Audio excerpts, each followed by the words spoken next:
And you see the success that these linemen have coaching. Kirk Ferentz, lineman. The Kansas City Chiefs coach, Andy Reid, offensive lineman. So many coaches that are offensive linemen have so much success. That's the guy, in my opinion, that they need to hire. And all of the universities should look to hire former alumni that are playing for them. But bouncing back to these crazy statistics, Andrew, hockey, 38%. Women's tennis, 66% are foreigners. I mean, that's absurd. Absurd. It's crazy. And those are all those numbers are from the first year. So that's recruiting classes. So because once you get into transfer portal and all that, it gets lost in the system, I guess. I don't know how. It's just NCAA. It's the beauty of the I don't know, that whole system. But yeah, I know they're ridiculous numbers when you look at them down the line. And what's it say? So tennis 60, men's tennis 64, women's tennis 66, ice hockey 38%, men's golf 26%, women's golf 40%. It's insane. They're insane numbers. It's not 10, it's not 5. It's a lot. It's a lot of numbers, and these are all sports that are being played by kids. And I think we talked about this last week about how it takes away from the regionality of college sports, and that's what it really is all about. It's about like Penn State versus Pitt. So like, it's about if you're playing Temple versus Pitt, it's the east side of the state versus the west side of the state. If you're playing, Syracuse versus Penn State, it's New York versus Pennsylvania. It's fun. That's what makes it fun, is the New York kids versus the Pennsylvania kids, or like, there's always overlap. But that's the fun part about what makes these rivalries, worthwhile. And that's what keeps you coming back, is the pageantry and the fact that, we're doing it. Your dad did it. Your grandfather did it. It's been going on for 80, 90, 100 years now. And you're like, we have grown up with these traditions, the same songs, the same routines, the same, like, all of it.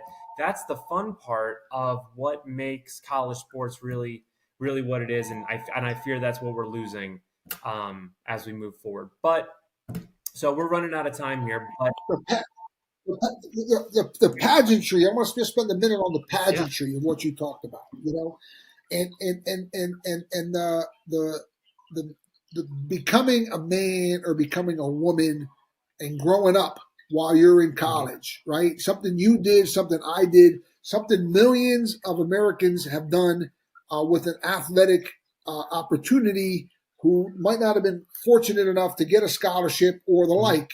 But the reality of it is those friendships, right? Those relationships, the pageantry of it, the competition of it, all of those great aspects are being bought and sold out by the powers that be right now. And I would tell you, it's so critical, Andrew. It's so critical, man. And I'm praying for our kids.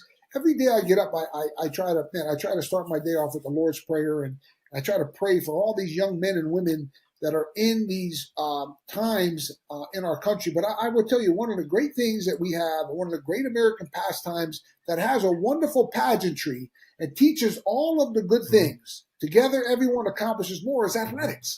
And what we're trying to do, Andrew and I, we're trying to wake up America and say, hey, America, okay? This, if you don't have children right now, this is your future children's scholarships that we're talking about. Do you understand? If you do have children right now, this is an opportunity that's being just gone, taken from them. Volleyball, oh my God, volleyball is awesome. Like 17,000 people at the Nebraska volleyball game set a national attendance record. Right?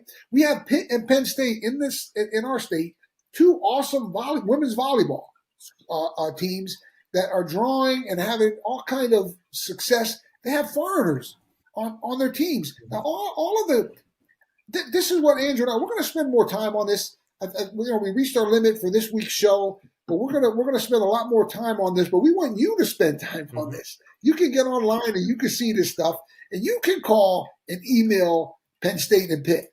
I mean, 11 foreigners on their women's soccer team, 11.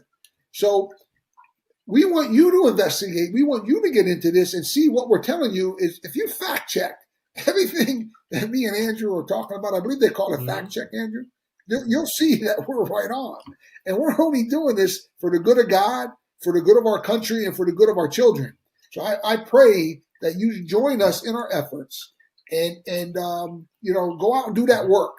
Go out and be that voice for all of those our children now and the future generations. Because if we don't, it's going pretty fast, Andrew. No, that's it's it. going really fast. That's the whole point of the show. And remember, just to end this, just to end our show, it's not the International Collegiate Athletic Association.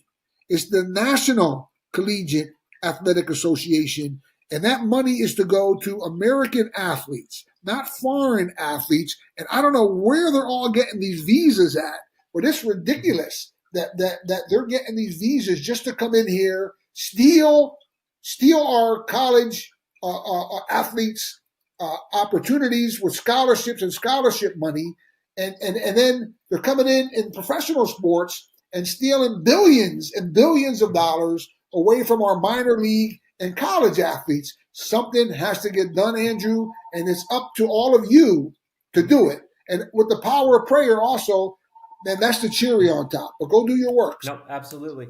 I think that's the main theme of the whole podcast is that we're just trying to start a conversation and bring light to all these things that are happening because a lot of people don't know.